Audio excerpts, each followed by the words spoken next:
Hello and welcome. You're watching Newsx with me, Devika Devan.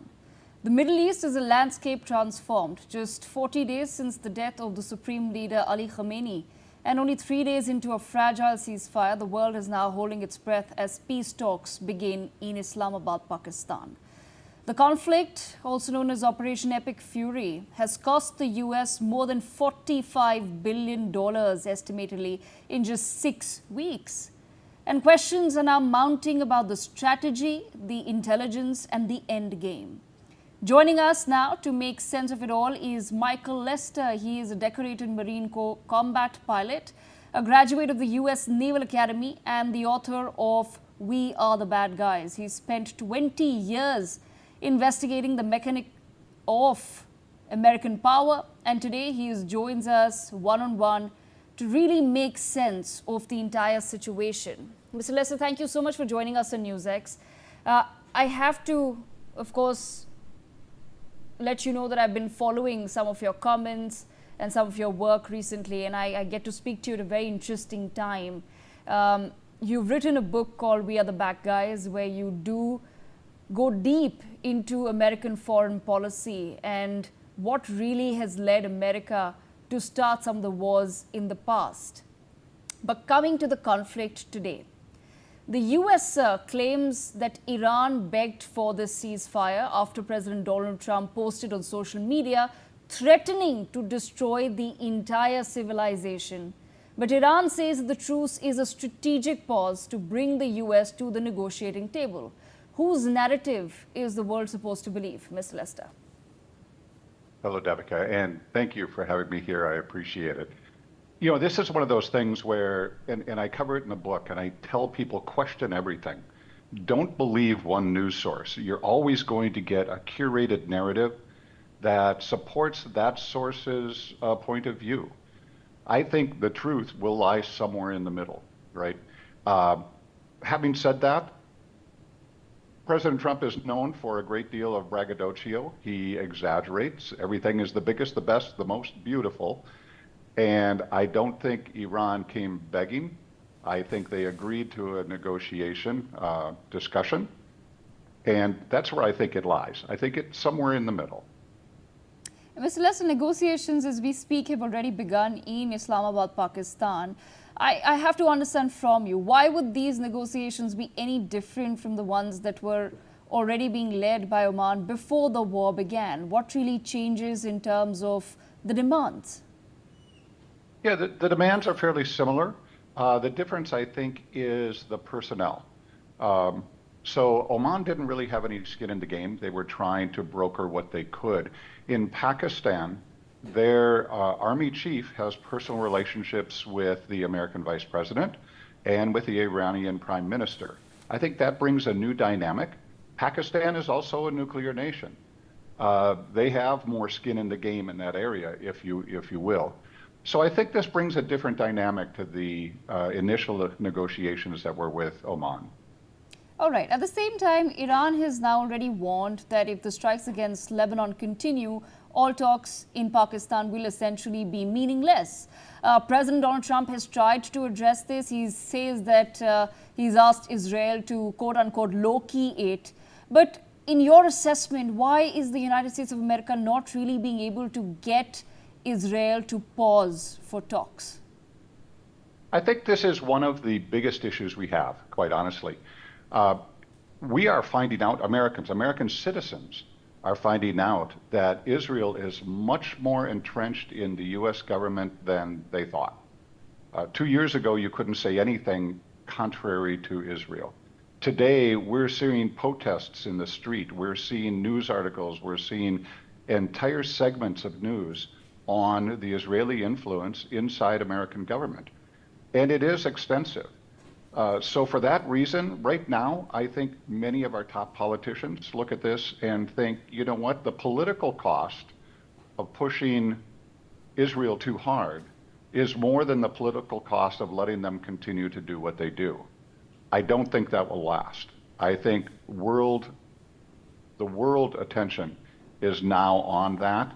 It's in the open, it's being exposed more and more, and I don't think it can continue. I also then want to understand from you, as far as the US's core demands are concerned, they are roughly these.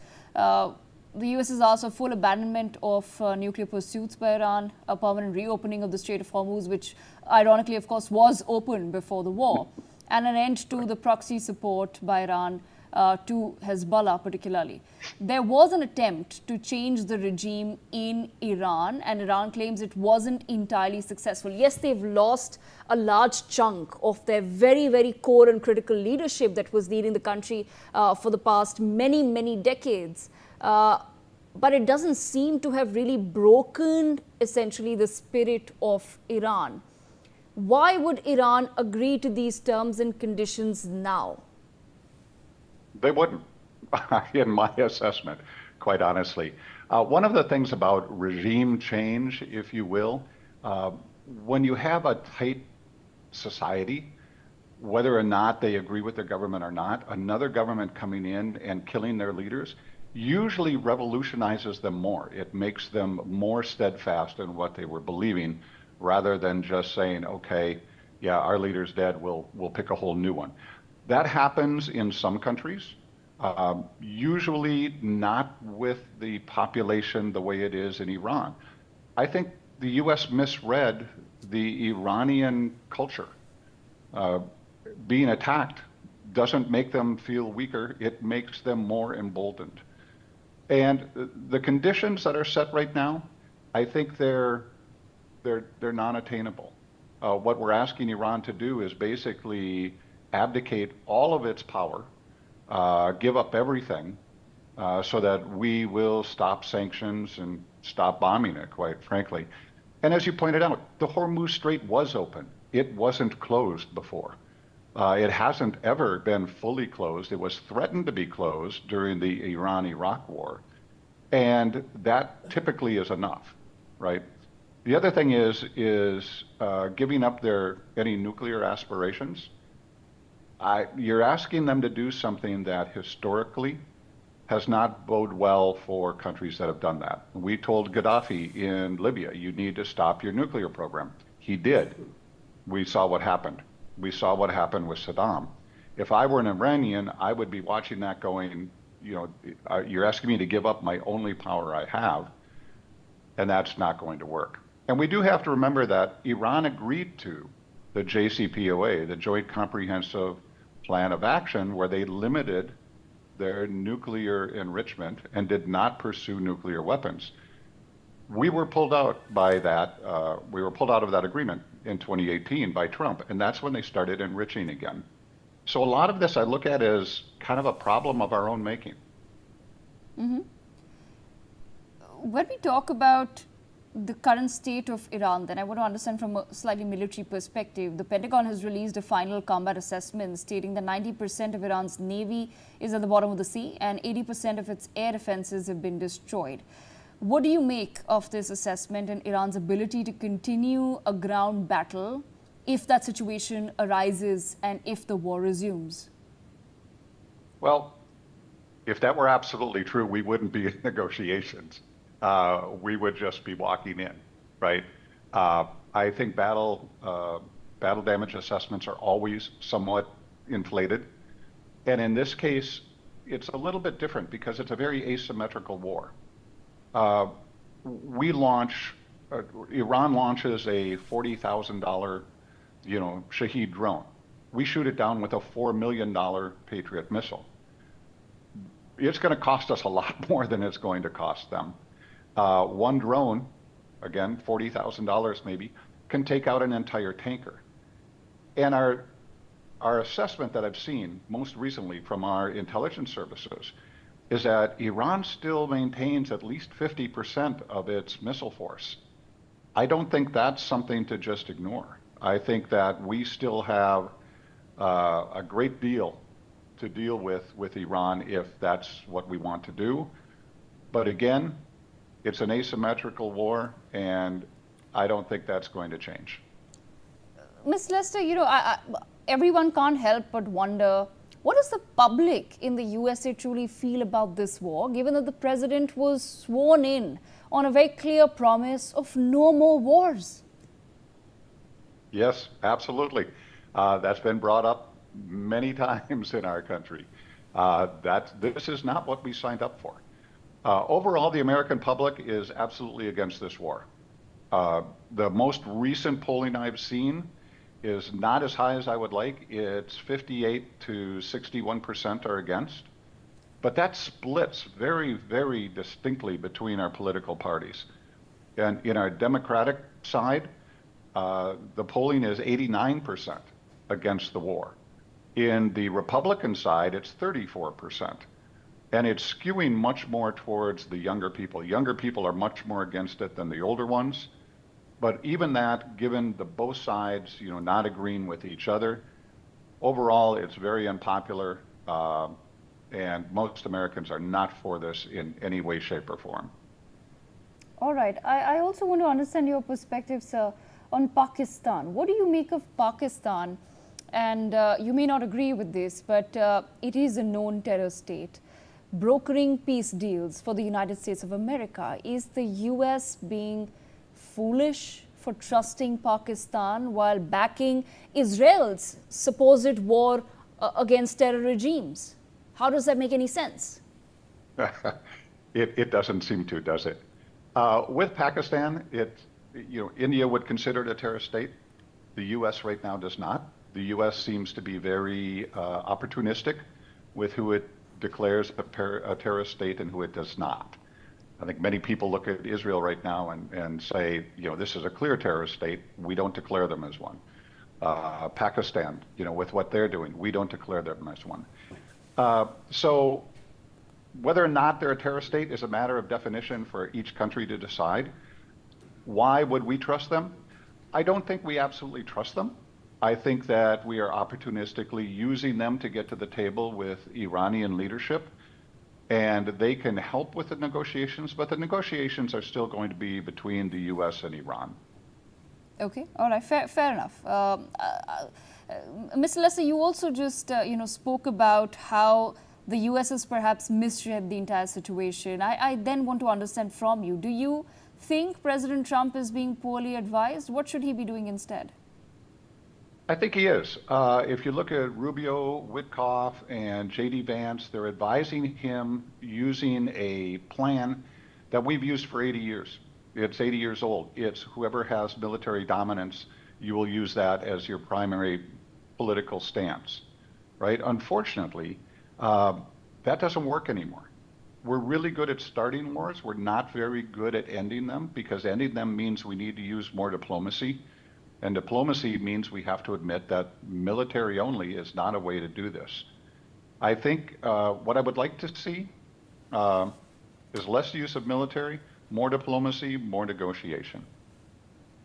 All right. I also want to then understand from you, sir, how exactly do you think this war on Iran has then exposed NATO, whose member countries, they came forward to, of course, support Ukraine, which is not still even a member, but have refused to really meddle in this war in the Middle East?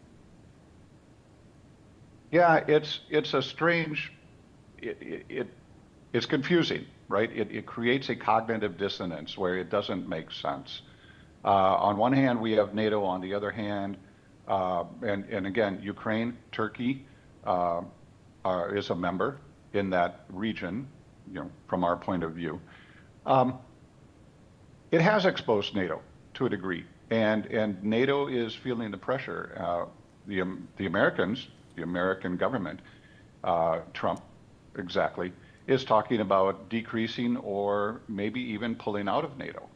I think it becomes less powerful. It becomes less of a force because of this. And I think that's being exposed. Mr. Lesser, you've also served extensively in the Middle East yourself, so I do have to understand from you, how have the counterattacks then led by Iran on some of the neighboring countries in the Middle Eastern region altered the course of that region in your assessment? What really is the fate of West Asia going ahead? A great question. And I think unless things change, this is going to continue. Iran has attacked other countries in the region, mostly because they harbored U.S. bases, and the U.S. bases were being used as a launching point to attack them.